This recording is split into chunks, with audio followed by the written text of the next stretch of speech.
Welcome to another episode of Roots of Fear L. I'm your host, and today we delve into one of the most disturbing family legacies ever documented. The story of the Addingtons is not for the faint of heart. What began as a tale of ambition and prosperity quickly descended into something far more sinister. A darkness that would haunt the halls of Addington Manor for generations. Before we begin, I must caution you. The account you're about to hear has been pieced together from fragments of historical records, personal journals, and classified government documents that were never meant to see the light of day. Some of what I'll share with you tonight has been deliberately suppressed by authorities who believed the public wasn't ready for such revelations. Others would dismiss it as mere superstition or the ramblings of disturbed minds. But as you'll soon discover, the pattern that emerges across centuries is too consistent, too precise to be coincidence or collective delusion.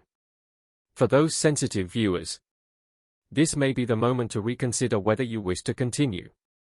The horrors of Addington Manor are not merely physical, but existential. They challenge our understanding of reality itself. They suggest that beneath the thin veneer of our ordered world lurks something vast and incomprehensible. Something that has used generations of a single family as its gateway into our reality. Consider yourself warned.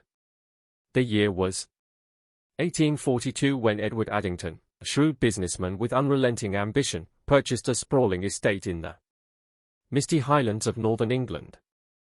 The manor, previously owned by the disgraced Blackwood family, came at a suspiciously low price. Local rumors suggested the property was cursed, but Edward dismissed such talk as provincial superstition.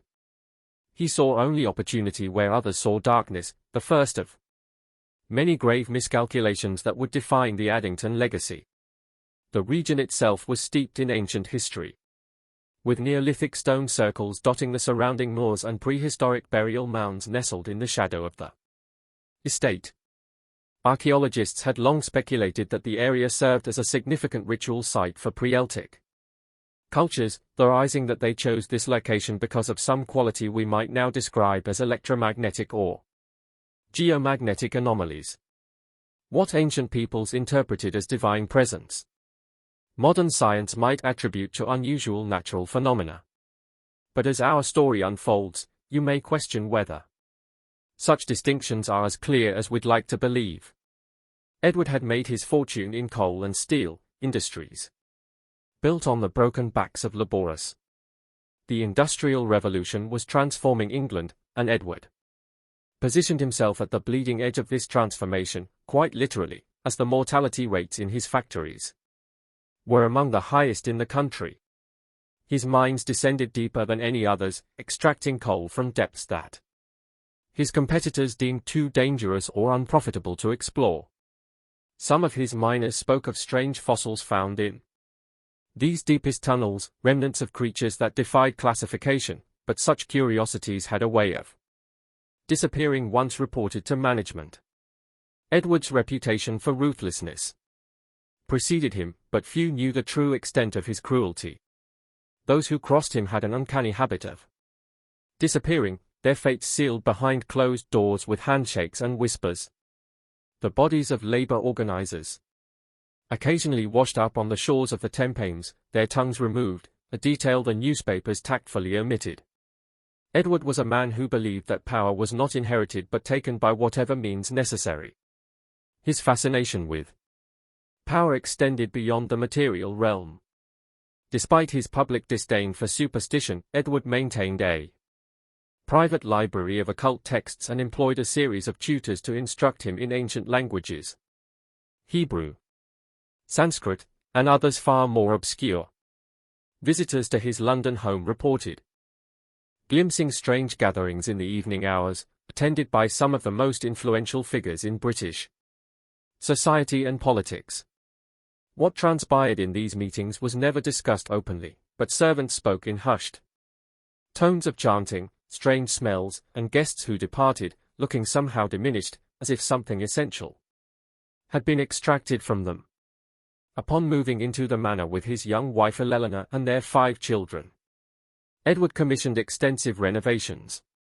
The workers were brought in from far away. None were local, as residents of nearby villages refused to set foot on the property. Most were immigrants desperate for work and unable to understand the warnings murmured in local taverns. Those who did speak English found their concerns dismissed or met with threats of deportation. The renovation crew lived in temporary quarters on the grounds, and from the beginning they reported strange occurrences. Many complained of odd noises in the walls, not the settling of an old house, but rhythmic tappings that seemed to follow patterns, almost like a code. Workers described sudden drops in temperature, even on warm summer days, cold spots so intense that their breath would fog and frost would form on their tools. Most disturbing was the unsettling feeling of being watched, particularly in the East Wing, where men refused to work alone. Edward hired a foreman known for his heavy-handed management style to keep the workers in line. Complaints were met with docked wages or immediate dismissal. Despite these measures, the project fell behind schedule as workers fled in the night, leaving their belongings behind rather than spend another hour at Addington Manor. 3 workers died under mysterious circumstances during the renovation. The first, a stonemason named Gregory, fell from a scaffold while working on the East Wing facade. Witnesses reported that moments before his fall, Gregory had been staring intently at something inside the room, his expression frozen in terror. The second, a carpenter called Thomas, drowned in the estate's lake despite being known as a strong swimmer who had once saved a child from the Thames. His body was discovered floating face down in the center of the lake with no signs of struggle or injury except for his eyes, which had turned completely white as if bleached. The third death was perhaps the most disturbing. A young apprentice named William was found hanging in the cellar with no obvious way to have gotten into such a position. The beam from which he hung was nearly 15 feet high with no furniture nearby that could have been used to reach it. More puzzling still, the rope around his neck showed no signs of a knot. It appeared to be a continuous loop, as if woven around his flesh. The local authorities, heavily influenced by Edward's generous donations to the county magistrate and police commissioner, ruled all 3 deaths as unfortunate accidents. The magistrate, Sir Reginald Thorpe, was a frequent guest at Edward's London gatherings and shared his interest in the occult. Later investigation would reveal that Thorpe's family had ancestral connections to the Blackwoods, though he took great pains to conceal this fact. Construction continued despite the fatalities, with new workers brought in to replace those who had died or fled. Edward offered substantial completion bonuses, doubling and then tripling the amount as difficulties mounted. Within 6 months, at an exorbitant cost, both financial and human, Addington Manor was transformed into a showcase of Victorian opulence. The final structure was a monument to excess and questionable taste. The exterior presented a harmonious Gothic Revival facade. All pointed arches and ornate stonework rising imperiously above carefully landscaped grounds. But the interior was a disorienting blend of styles and influences that reflected Edward's eclectic obsessions. Crystal chandeliers hung from Corford ceilings painted with astronomical charts of suspicious accuracy, depicting celestial bodies unknown to the astronomy of the time. Persian carpets covered polished hardwood floors inlaid with patterns that seemed to shift when viewed from different angles. Priceless paintings adorned walls of deep crimson and midnight blue, many depicting scenes from obscure mythological traditions, sacrificial rites and entities that were neither fully human nor fully bestial. Most striking was the library, which occupied the entire west wing of the manor. 3 stories tall with spiral staircases connecting the levels, it housed one of the finest private collections of rare books in England.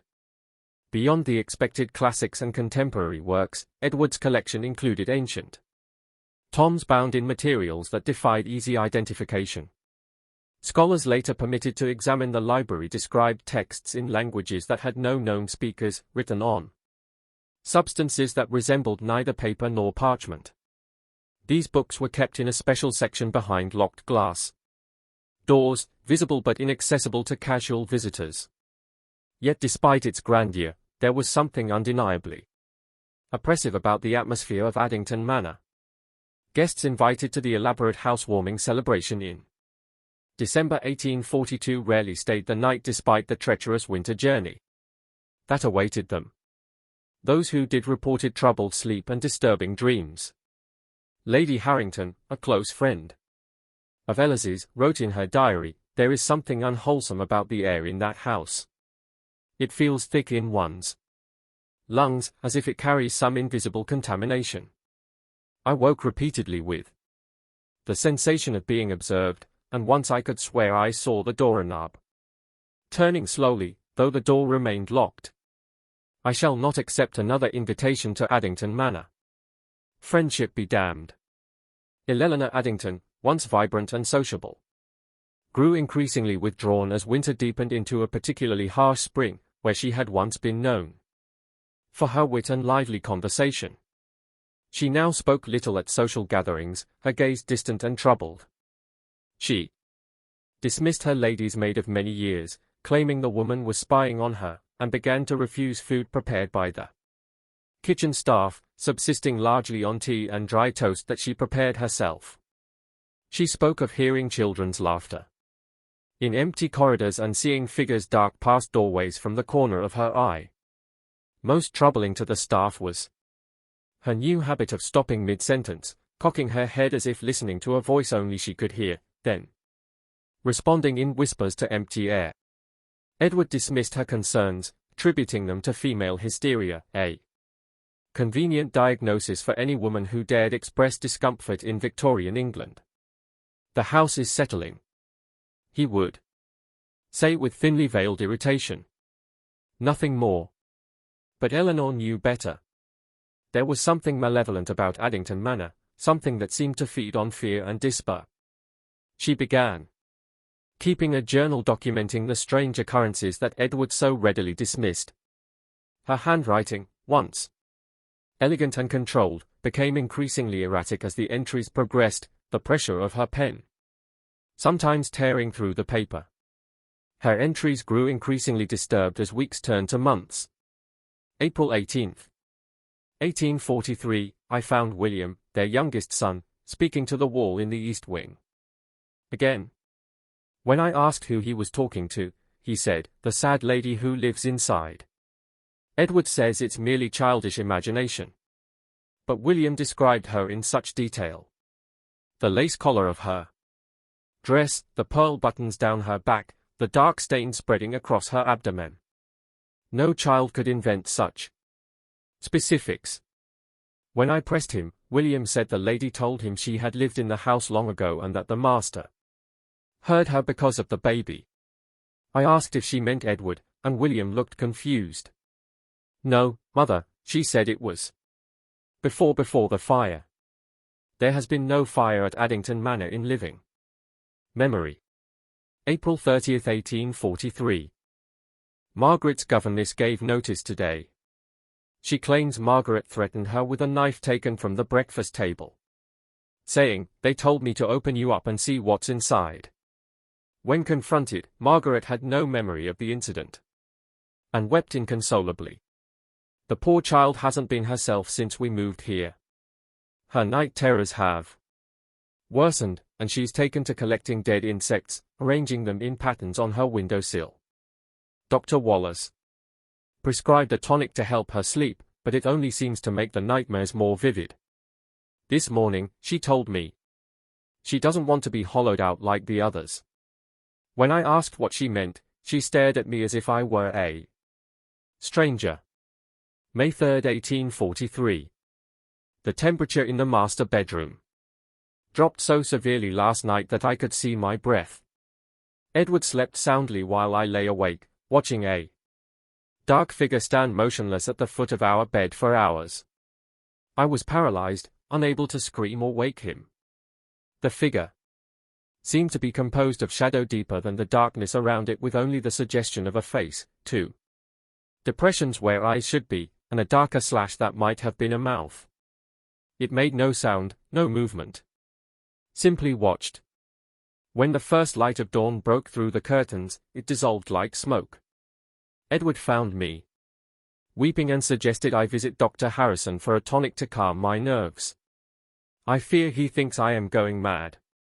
Perhaps I am. May 17, 1843. I ventured into the East Wing today, drawn by the sound of a woman weeping. I found nothing, but the crying seemed to follow me, always just around the next corner or behind the next door. Eventually, I came to the room at the end of the corridor, the one Edward has taken as his private study. The door was locked, but I am certain the sounds emanated from within. When I pressed my ear to the wood, the weeping stopped abruptly, replaced by a whisper so close it might have been inside my own head. He will hollow you out, too. I fled, but as I reached the main staircase, I glanced back to see Edward standing outside his study door, watching me with an expression I have never seen before. Not anger, but a cold, calculating assessment, as if I were a specimen. Under glass. June 17, 1843. 3 more servants have given notice this week. That makes 11 who have left since we moved in. They whisper about rooms that lock themselves, objects that move without being touched, and voices crying out from empty rooms. The undergardener swears he saw a procession of figures in white moving across the lawn at midnight. Heading toward the old stone circle on the north edge of the property, the new nursemaid refuses to enter the children's rooms after dark, claiming she sees something standing over them as they sleep. Edward has forbidden any discussion of these incidents, threatening immediate dismissal without reference for anyone spreading hysterical nonsense. He grows more distant by the day, spending hours locked in his study or the East Wing library. When he does emerge, there is a feverish gleam in his eyes and a tremor in his hands that he cannot quite control. July 2, 1843. The twins have developed a peculiar game they call the Hollow People. They take turns standing perfectly still while the other drapes them in sheets and pretends to extract something invisible from their chest. When I asked Alexander what they were removing, he replied matter-of-factly, "The light inside, Mother. That's what they want from us." Victoria nodded solemnly and added, "The hungry ones behind the walls need it to make themselves real. I've forbidden the game, but I hear them playing it when they think I'm not listening. Last night, I observed them through a crack in their bedroom door. They weren't using sheets anymore, but standing in the moonlight, making precise cutting motions in the air before their bodies. Most disturbing was their synchronicity. They moved as if controlled by a single mind. As Eleanor's mental state deteriorated, Edward became increasingly absent, spending long hours in his study or away on business. His complexion took on a grayish pallor, and he lost weight rapidly, his once robust frame becoming almost skeletal. Yet, there was a feverish energy about him, a manic intensity that manifested in bursts of activity followed by days of near catatonia. The household staff reported that he would sometimes be found standing motionless in odd corners of the house, staring intently at blank walls or empty air, mumbling equations and phrases in languages none of them recognized. The children were largely left in the care of nannies and tutors, most of whom rarely lasted more than a few weeks before fleeing the oppressive atmosphere of Addington Manor. Young William developed a stutter and began wetting his bed. Margaret was caught multiple times attempting to harm smaller children from the village when they ventured too close to the estate boundaries. The twins, Alexander and Victoria, seemed to communicate in a private language, falling silent whenever adults entered the room. Only Charles, the eldest at 16, appeared relatively unaffected, though servants noted he had taken to carrying a silver letter opener at all times and barricading his bedroom door at night. By autumn, the situation had deteriorated further. Eleanor's journal entries became increasingly fragmented and difficult to decipher. She wrote of geometries that hurt the eyes and voices that speak from behind time. She drew diagrams that made no mathematical sense, yet created a disturbing sense of depth when stared at for too long. Several pages contained nothing but the same phrase, repeated hundreds of times. They are hollowing us out one by one. The turning point came on a stormy night in November 1843. Eleanor, unable to sleep, wandered the corridors of the East Wing, an area of the house that Edward had inexplicably declared off limits to everyone, including family. The last coherent entry in her journal, dated November 13, describes her decision to defy this prohibition. I can bear it no longer. The sounds from behind the walls have become unbearable. Not just weeping now, but screams that slice through my dreams and leave me bleeding into wakefulness. Edward has forbidden any of us from entering the East Wing's third floor. But he himself spends hours there, returning with a look of terrible exultation that chills my blood. Tonight, while he is away in London, I shall discover what secret he guards so jealously. May God forgive my trespass and protect me from what I might find. What she discovered there would alter the course of the Addington family forever.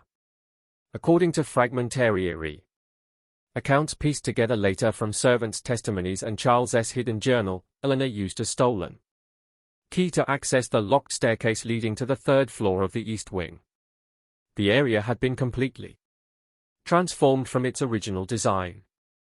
The multiple rooms shown on the architect's plans had been converted into a single vast chamber with an oddly disorienting layout. Corners that seemed more or less than 90 degrees, a ceiling that appeared to recede infinitely upward in some places while pressing claustrophobically low in others. But it was the floor that drew Eleanor's horrified attention. The expensive Persian carpets found throughout the rest of the manor were absent here. Instead, the entire floor was covered in an intricate mosaic composed of thousands of tiny tiles and various materials. Some stone, some metal, some materials she could not identify. Together, they formed an immense geometric pattern that seemed to shift and pulsate in the flickering candle light. At the center of this pattern was a circular depression about 6 feet in diameter. Behind a false wall concealed by a tapestry, Eleanor found a hidden chamber. The room was small and windowless, its walls covered in strange symbols etched into the stone.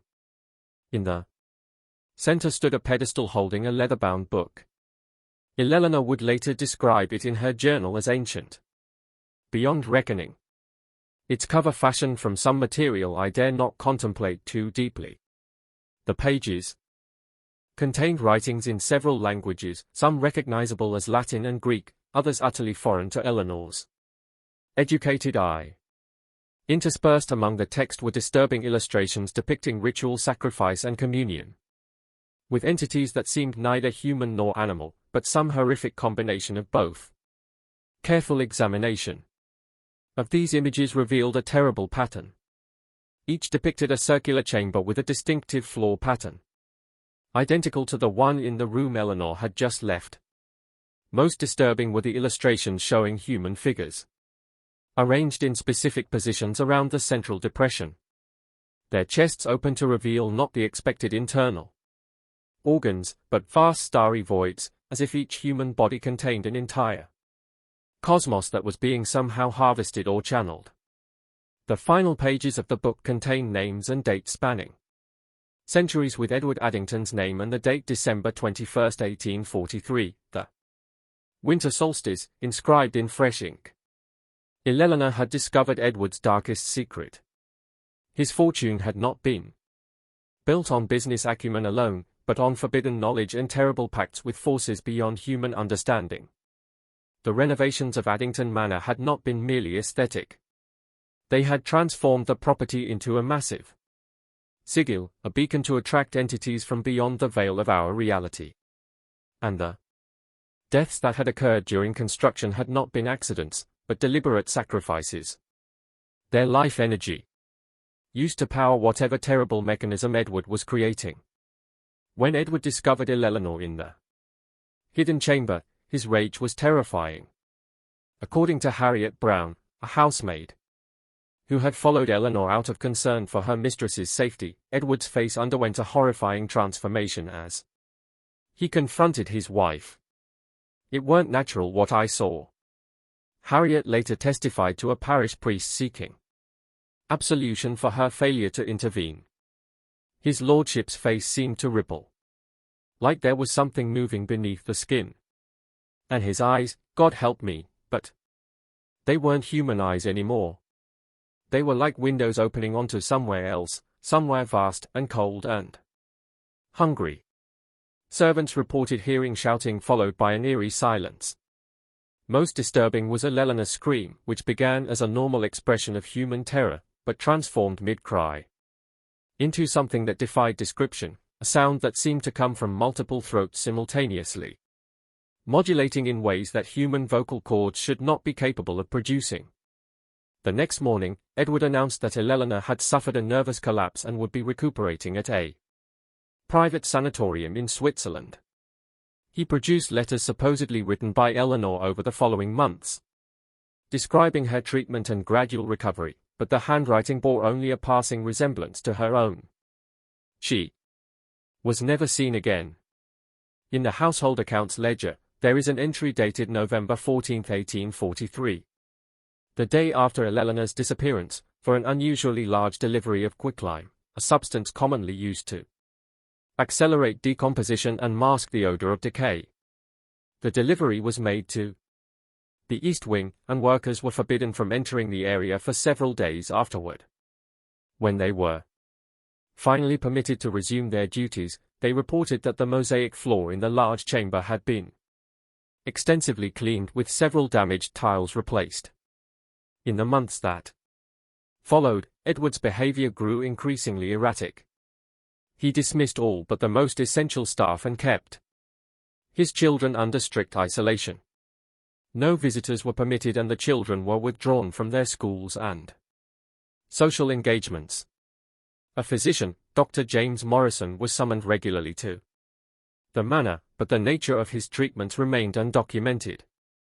Local gossip suggested that the doctor, once respected in the community, had developed a laden addiction and substantial gambling debt shortly before being retained by Edward Addington.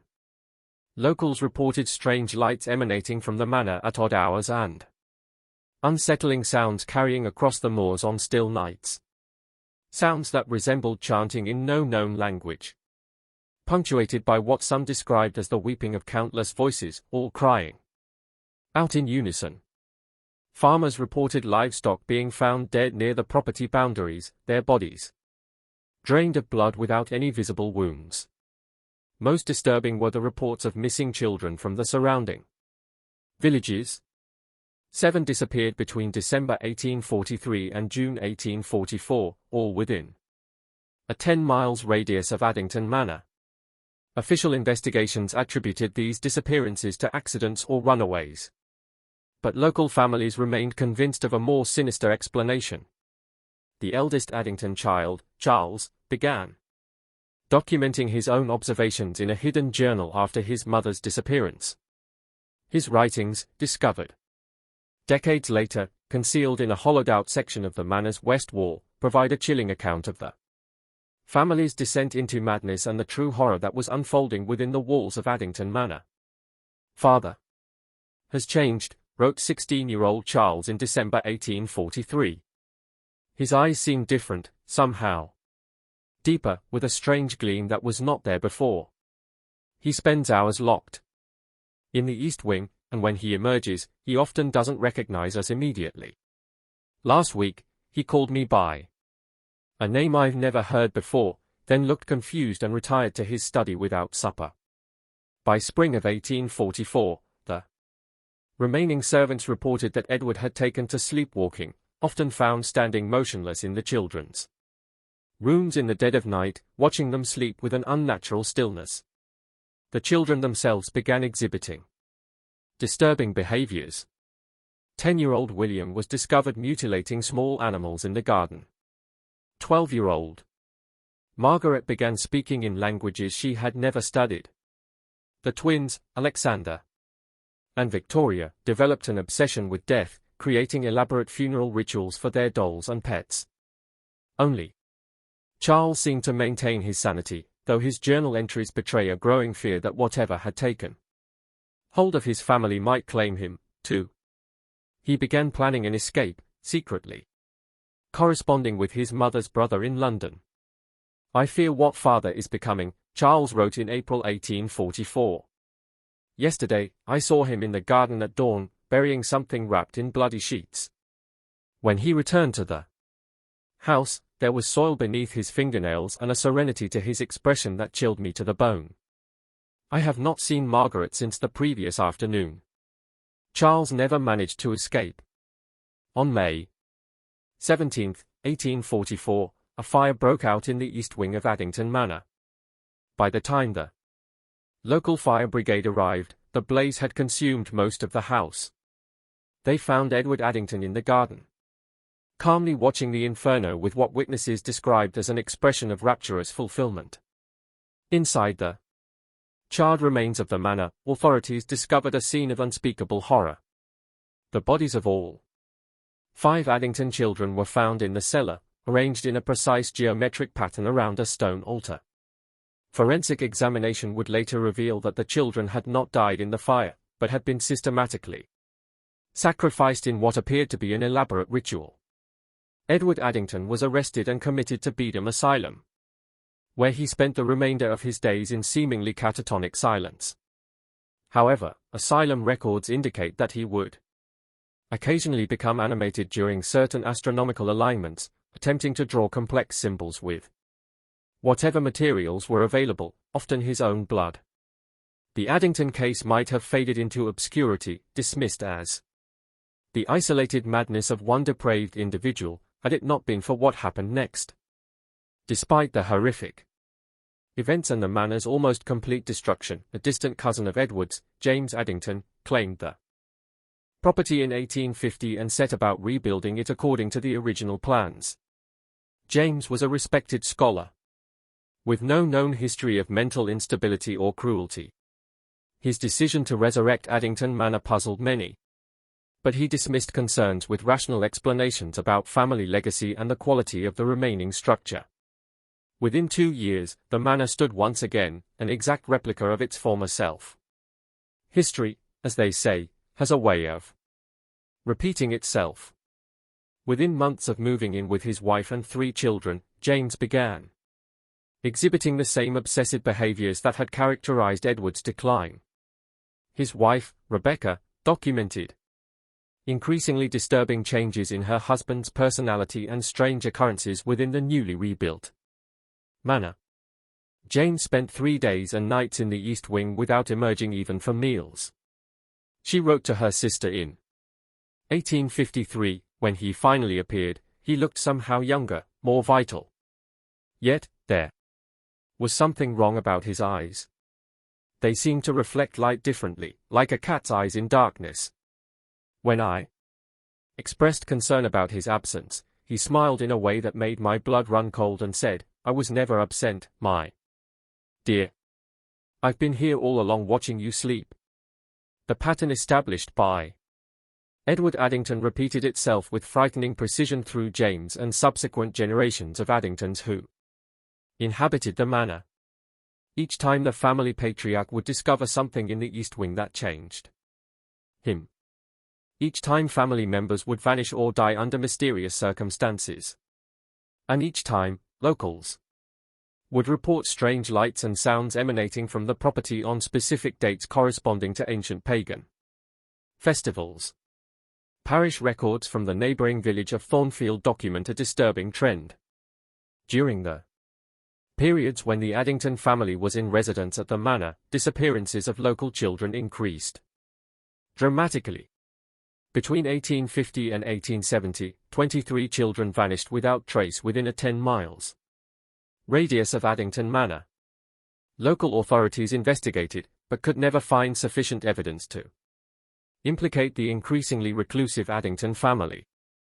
By the turn of the century, Addington Manor had been rebuilt 3 times following mysterious fires, and 4 generations of Addingtons had met violent ends within its walls. Still, distant relatives would emerge to claim the property, drawn by some inexplicable compulsion to restore the manor and continue whatever dark purpose it served. In 1901, the property passed to Richard Addington, a successful London physician with a young family and no previous connection to the more sinister aspects of his ancestry. He approached the reconstruction with scientific skepticism, determined to dispel the superstitious nonsense surrounding his family name. The so-called Addington curse is nothing more than a confluence of unfortunate circumstances, perhaps exacerbated by environmental factors such as carbon monoxide from faulty heating systems, which could explain the reported hallucinations and erratic behaviors, he wrote in a letter to a colleague. I intend to document everything methodically and finally put these ridiculous rumors to rest. Richard installed electric lighting throughout the manor, a modern innovation at the time, and hired a team of scientists to analyze the air quality, water supply, and structural integrity of the building. His rational approach seemed promising initially, but within 6 months, his correspondence took a darker turn. There is something here, he wrote in increasingly agitated handwriting. Something that defies scientific explanation. I've seen it moving through the walls at night. I've heard it whispering in languages that have been dead for millennia. The children hear it, too. They've started drawing pictures of it. Elizabeth, his wife, says I'm working too hard, that my mind is playing tricks. But how can we all be experiencing the same delusion? His final letter, dated November 12, 1902, contains a disturbing revelation. The East Wing. Always the East Wing. I've discovered why. The original foundations remain intact beneath the newer construction. Edward wasn't the first. The Blackwoods before him, and God knows how many others before them. They all found it. The chamber beneath the East Wing. It's far older than the manor. Older perhaps than England itself. The symbols on the walls match nothing in any archaeological record. Yet I recognize them somehow. They speak to something primitive in my brain. Something that existed before humanity crawled from the primordial ooze. God help me. I understand now what must be done. What has always been done. 3 days later, Richard's wife and children were found dead in their beds, their faces frozen in expressions of absolute terror.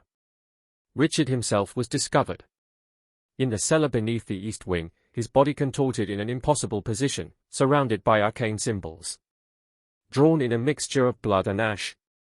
The official cause of death was listed as heart failure, but the responding officers would later require extensive psychiatric treatment for what they witnessed at the scene.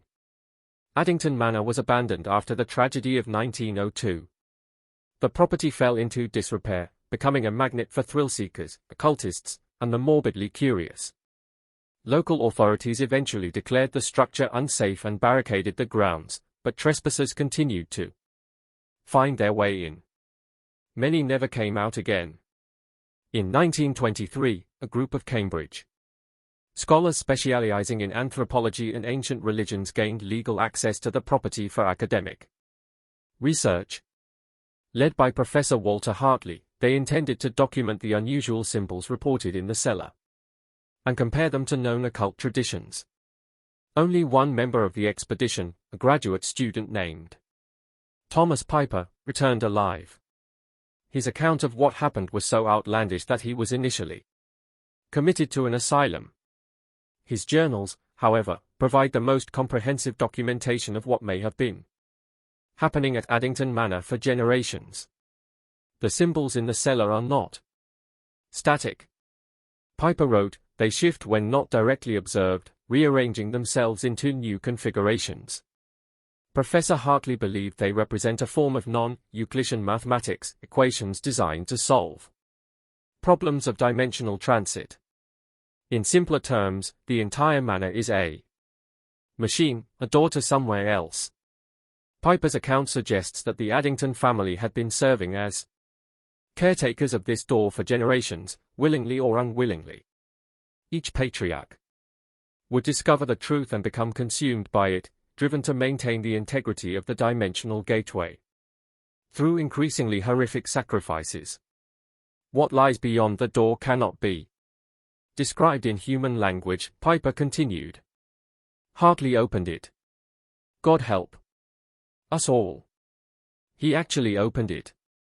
I saw only a glimpse as I fled, but that glimpse was enough to shatter my understanding of reality. The others weren't as fortunate. Their screams still echo in my dreams, but it wasn't pain they were expressing. It was rapture. Thomas Piper spent the rest of his life in self-imposed isolation, creating intricate paintings that attempted to capture what he had witnessed. The few surviving works are housed in a secure facility at Miskatonic University in Massachusetts, available for viewing only with special permission, due to the documented psychological effects they have on observers. Following the Cambridge incident, the British government quietly acquired the Addington property. Official records indicate it was repurposed as a military storage facility during World War II, but declassified documents from the 1990s reveal a different story. Between 1939 and 1945, a specialized unit of British intelligence known as the Extraordinary Threats Division, ETD, occupied the manor, studying the phenomena reported there for potential application in the war effort. Colonel James Blackwood, a name that raises disturbing questions about his possible connection to the original owners of the property, led the ETD operations at Addington Manor. His official reports describe anomalous energies and localized reality distortions centered around the East Wing. Whatever exists beneath Addington Manor defies conventional understanding, Blackwood wrote in a top-secret memorandum dated June 1943. It appears to respond to human intention and emotion, particularly fear and desire. The symbolic configurations in the cellar function as a form of programming language, allowing limited control over the phenomena, but at significant risk to the operator's psychological stability. The ETD conducted numerous experiments at the site, most of which ended disastrously. Test subjects exposed to the cellar for extended periods exhibited rapid personality deterioration, followed by either catatonia or extreme violence. Several researchers reported encountering doppelgangers of themselves or long-deceased family members in the corridors of the East Wing. Most disturbing were the temporal anomalies. Clocks in the manor ran at different speeds depending on their proximity to the cellar. In one documented incident, a researcher entered the East Wing for what he perceived as 20 minutes, but emerged 3 days later with no awareness of the time discrepancy. His journal contained over 200 pages of writing. He had no memory of producing mostly the same phrase repeated in increasingly distorted handwriting. They are watching from behind the walls. By 1944, the casualties among ETD personnel had become unsustainable. Colonel Blackwood made the decision to seal the cellar with reinforced concrete and withdraw from the property. His final report contained a recommendation that Addington Manor be destroyed completely, the land salted, and the location stricken from all official records. What we have contained here is not defeated, he wrote. It is merely imprisoned, and imprisonment is not a permanent solution. There will always be those drawn to this place, those who hear the whispers promising power and knowledge beyond human comprehension. God help us if they succeed where we failed. The British government did not follow Blackwood's recommendation. Instead, they maintained a small monitoring station near the property, staffed by rotating personnel who were told they were tracking weather patterns. Surveillance continued quietly for decades with periodic reports of unusual phenomena, lights where no lights should b. Temperature fluctuations, and electronic equipment failing inexplicably. In 1976, budget cuts led to the abandonment of even this minimal oversight.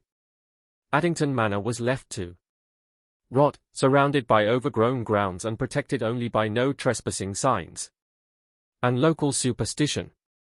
For nearly 20 years, it remained undisturbed, a cancerous memory fading slowly from public consciousness. Then in 1995, American tech entrepreneur Victor Reynolds purchased the property for what real estate records describe as a nominal fee. Reynolds had made his fortune in early internet technologies and had a well-documented interest in the paranormal. His stated intention was to renovate the historic manor and convert it into a private research facility dedicated to exploring the boundaries of conventional science. What Reynolds didn't reveal publicly was his connection to an obscure cult organization known as the Morphic Resonance Society. Founded in the 1920s, the society believed that certain locations served as focal points for consciousness itself, places where the barrier between thought and reality became permeable.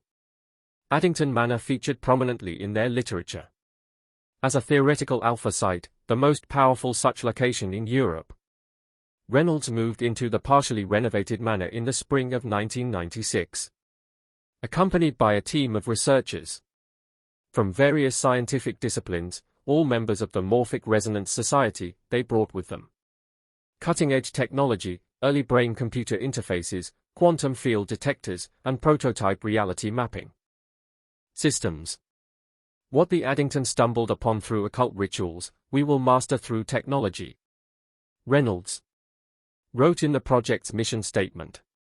The gateway beneath Addington Manor isn't supernatural. It's a natural phenomenon that pre-scientific humans interpreted through a mystical lens. With the right tools and methodologies, we can strip away the superstition and harness what may be the most significant scientific discovery in human history. For 6 months, the research proceeded methodically. Reynolds published regular updates on a private server for Society members, documenting measurable phenomena that defied conventional explanation. Localized gravitational anomalies, spontaneous temperature fluctuations, and most intriguingly, what he described as information bleed, the appearance of data on their computers that none of the team had input. The entity or entities beyond the gateway appear to be attempting communication. Reynolds wrote in August 1996, the information manifests as complex mathematical equations and fragmented text in multiple languages, including several that our linguists cannot identify. Most provocative is the recurring phrase, which roughly translates to "the door swings both ways." In September 1996, Reynolds' team made a breakthrough. Using ground-penetrating radar, they discovered that the concrete seal installed by the ETD in 1944 had fractured, creating a small opening into the chamber below. Environmental samples revealed trace particles of unknown composition with properties that defied analysis. The particles exhibit quantum superposition on a macroscopic scale, noted Dr. Eleanor Chen, the team's physicist. They exist in multiple states simultaneously and appear to respond to conscious observation. In simpler terms, they become what we expect them to be. This suggests that whatever lies beyond the gateway exists in a reality where thought directly influences matter. Reynolds made the decision to widen the opening and send in remote-controlled drones equipped with cameras and various sensors. The footage they recovered was disturbing in its implications. The chamber beyond the concrete seal had expanded far beyond its original dimensions, now appearing as a vast cathedral-like space with non-Euclidean geometry, angles that shouldn't be possible, distances that seem to change when viewed from different perspectives. The walls were covered in the same shifting symbols described by Thomas Piper decades earlier, but now they moved with unmistakable purpose, responding to the presence of the drones. Most unsettling were the glimpses of movement at the periphery of the camera's range. Suggestions of forms that resembled humans but distorted as if viewed through rippling water. We are being observed as much as we are observing. Reynolds noted, the entities are learning from us, adapting to our methods of perception. Each incursion provides them with more information about our reality. We must consider the possibility that our research is serving their purposes rather than our own. Despite these concerns, Reynolds pushed forward. In October 1996, he proposed what he called a controlled communion using the brain-computer interfaces to allow a human mind to perceive the gateway reality directly while remaining physically in our world. After much debate, Dr. Marcus Wayland, the team's neurologist, volunteered for the procedure. The experiment was conducted on October 31, 1996. Sam Hain on the Celtic calendar, one of the dates when historical accounts suggested the boundary between worlds was thinnest at Addington Manor. Wayan was connected to an array of monitoring equipment in a specially prepared room in the east wing directly above the chamber. What happened next is documented in the emergency recording automatically activated when the manor systems detected a critical failure. The audio reveals Wan's initial observations as his consciousness expanded into the gateway reality. "It's beautiful," he whispered. "Geometry is impossible in our space. Colors I've never seen before that shouldn't exist. There are entities here watching me. They are curious. They are... Oh, God. They recognize me. How is that possible? They are calling me by name. But not the name I use now. They are calling me Addington." At that point, Wan began convulsing. His vital signs spiked dramatically, and the brain-computer interface recorded activity in regions of his brain, normally dormant in conscious humans. As Reynolds and the medical team rushed to disconnect him, Wayland began speaking in multiple voices simultaneously. Male, female, old, young, all emanating from his throat in a horrifying chorus. "We have always been here," the voices said. "Before your kind crawled from the oceans, before your world cooled from cosmic fire. We have waited and you have served. Generation after generation, you have opened the way." Addington, Blackwood, Reynolds. Names change, but blood remembers. The door swings both ways and now we return the favor. We come through. The recording ends with screams and the sound of an explosion. Emergency services responding to reports of a fire at the manor found a scene of carnage. The east wing had been obliterated by what appeared to be an explosion originating in the cellar. The bodies of Reynolds and his team were discovered throughout the property, each displaying injuries that first responders described as inconsistent with any known form of trauma. Most disturbing was the condition of Dr. Want's remains. His body was found intact, but empty. Medical examiners would later report that every internal organ had been removed with surgical precision, yet there were no incisions or openings in his skin. The official report concluded that the injuries were consistent with exposure to an unknown explosive device with unusual pressure wave properties, but first responders knew what they had seen. The Addington property was once again abandoned, this time with a more robust government response. The entire area was designated a restricted zone under the pretense of chemical contamination. Armed guards patrolled the perimeter and satellite monitoring was established to track any unusual activity. For nearly 2 decades, the site remained quiet. Then in 2014, a series of geological disturbances began occurring in the vicinity. Minor earthquakes that didn't match the region's seismic profile. Groundwater near the property showed traces of unidentifiable compounds, and locals reported electronic devices malfunctioning within a 5 m radius of the former manor. In 2015, a specialized containment team was dispatched to re-inspect the site. Their findings have never been made public, but satellite imagery shows the construction of a massive concrete structure over the former location of Addington Manor's East Wing. Power consumption records indicate significant electrical usage at the site, consistent with high-powered containment systems. Classified documents leaked in 2018 suggest that whatever was contained beneath Addington Manor may no longer be fully imprisoned.